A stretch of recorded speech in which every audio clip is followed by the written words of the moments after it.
ఈ ఉపవాస ప్రార్థనలో మాటి మాటికి ప్రభువుని అడుగు. దేవుని మాట గుడ్డిగా నమ్ముదాం.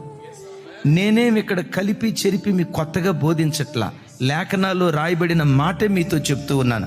కావలసినవన్నీ అనుగ్రహిస్తాను అన్నాడు కదా.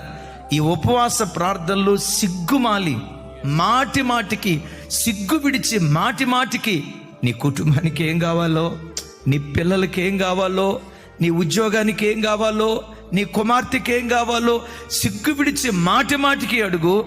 నీకు కావలసినవన్నీ ఈ ఉపవాస ప్రార్థనలో దేవుడు దయచేయునుగాక. గత ఏడాది ఉపవాస ప్రార్థనలో 70% విన్నాడు, నా ప్రార్థనకు దేవుడు జవాబిచ్చాడు అని అన్నావు కదా. ఈ సంవత్సరం నిశ్చయముగా నీ ప్రతి ప్రార్థనకు దేవుడు జవాబిచ్చునుగాక. ఈరోజు ఏ కొరతతో ఉపవాస ప్రార్థనకు వచ్చావో నీకు కావలసిన ప్రతిదీ తన మహిమైశ్వర్యుడు ప్రభు తీర్చునుగాక.